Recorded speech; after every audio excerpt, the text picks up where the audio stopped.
Hey, Marc Warnke here. They call me the goat guy. So I wanted to make sure that this year I was a little preemptive in my information about birthing. Because we birth so late here, a lot of times I miss you when you need this information most. And we're going to talk about, and I don't have any babies here yet because we're not having babies, but we're going to talk about what we need to do to be able to take care of that baby in that first 24 hours. What are the things I look for? How do I check them for viability, and how do I transition them out of the dough, all that different stuff. I'm going to go through that. Now, before I do that, remember, we have a course on birthing, which I highly recommend. We also have a course on how to raise a baby goat, which I highly recommend. And if you're going to have a baby and go through that process, you're also going to be producing milk, and it's likely you're milking, so the milking course can also come in handy. Those are very critical things to know. Goats are complex. So let's go into the babies. So when we have babies here on the ranch, we transition them off the mother after she has a chance to learn how to take care of them. So we give her about a half a day, about 12 hours of being with that baby and feeding it and nursing it and getting used to being a mother. The reason we do that, we would pull sooner because it's harder to transition those babies onto a bottle the longer you keep it. And I recommend, if you don't want that to be a battle, that you only use an hours thing, not days thing. You go 3 days with leaving a baby on a mother and you're planning on bottle feeding, the fight that you're going to have in getting all those babies to easily transition to the bottle is going to be much more difficult than had you done it right away.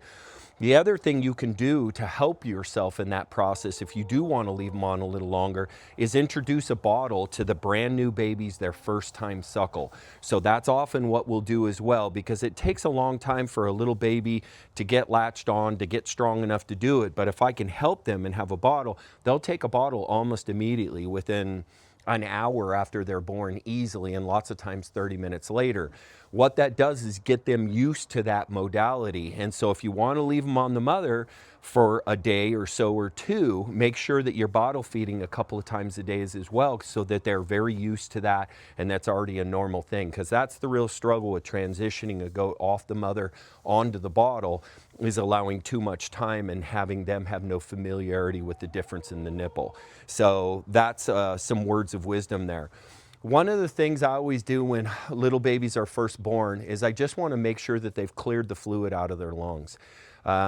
You'll see me when I do this birthing, when they're born, I grab them by the rear legs and I'll shake them like this, and that's to try to get that fluid to come out of their lungs and getting out of there.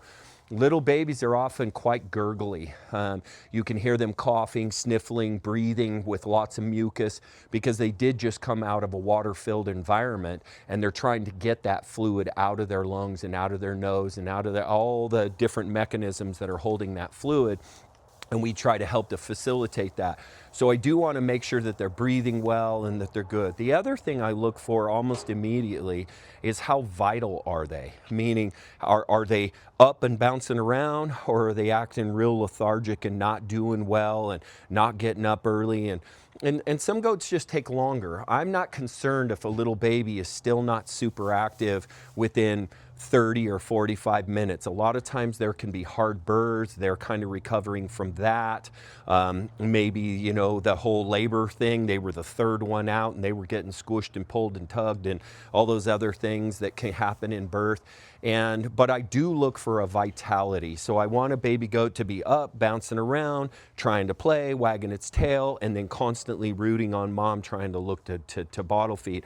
That's a goat I'm not worried about. One that's not getting up, that's not interested in nursing, that seems lethargic, that's a baby goat that worries me. And a lot of times that can be solved with a BOCI shot. And we recommend, and vets recommend, 1 milliliter of BOCI to a brand new little baby like that. Can literally put some mineral and some vitality back in them quite quickly. Now, if you're having babies that need BOCI, that means the mom likely needs BOCI, because they would have the mineral they need if she wasn't depleted during pregnancy, which happens a lot, especially if you're going big goats like I am and you're doing what you need to do.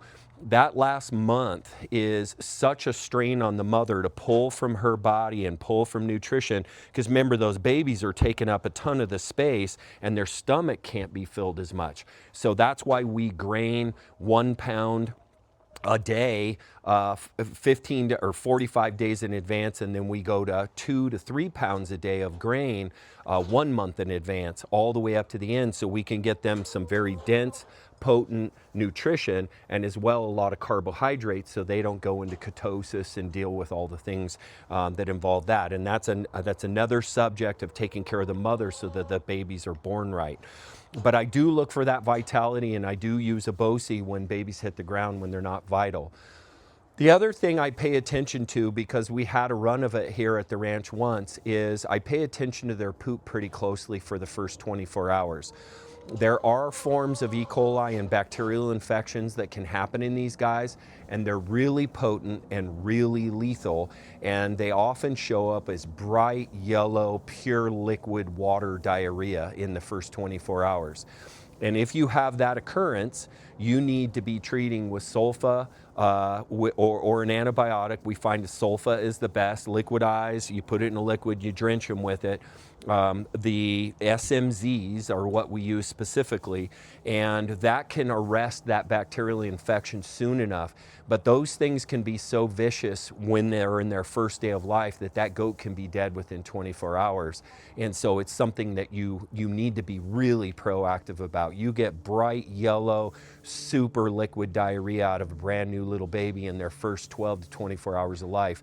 You need to be administering antibiotics, because they got a gut bacteria that's going on that they're going to have a hard time battling on their own. So that's another thing I look for.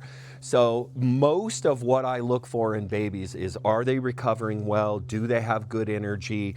Are they bouncing around? And if they're down, then obviously I'm taking temperatures, I'm checking on them, I'm seeing what they're doing. Are they eating? Are they still doing well? It's an evaluative form, but a baby goat should be bouncing around, looking to nurse all the time, kind of playful and energetic. And if they're not that, then you know you potentially have another problem, and that's where we go into action. And most often, those early problems, I will tell you, if you end up with a really non-vital baby, he just can't get in front of the curve, those are the ones that last year we raised around 150 babies here, and we lost 2. And both of them were in that, and both of them were in quads. So quads were born, stressful birth, stressful labor. The mom was super depleted because she had to raise 4 babies in her belly. They didn't have right mineral, they struggled. We had a lot of contracted tendons in those quad births, which also means a lack of mineral in the mother's ability to transfer it to all those babies at once. And so you really want to be looking for those sorts of things. But most likely you won't have a lot of trouble, but when that little baby isn't thriving right out of the gate, it can be a difficult thing to bring them back from. And one of the most effective tools that I've found for it is BOSI. So I hope that gives you some things to think about, kind of about that little baby in its first 24 hours. Now don't forget, they have meconium poop for they're going to have a jet black poop just like human beings for the first little bit. That's normal. It looks like tar. So do make sure, if you're having kids, that they have somewhere warm those first 3 days at a minimum. Access to heat lamps, things that keep them warm at night, making their survival minimal. And I often tell people this: if you want to raise healthy goats, don't make them work to survive. Make their shelter, make their food and their water easily available and quote unquote comfortable, because the more comfortable they are, the less energy they're exerting just to stay alive. So if you want that thriving environment for a young baby, a heat lamp is a really important component of it. If you live in an area that's cold like me, or almost everywhere it's cold at night and it's cold in the spring during kidding season, so having a good heat lamp out there is really important. So I hope you find that helpful. Don't forget the importance of educating yourself on raising goats, and we've made it so easy with our courses on PackGoats.com. I hope you find that helpful. Marc Warnke, the Goat Guy, signing out.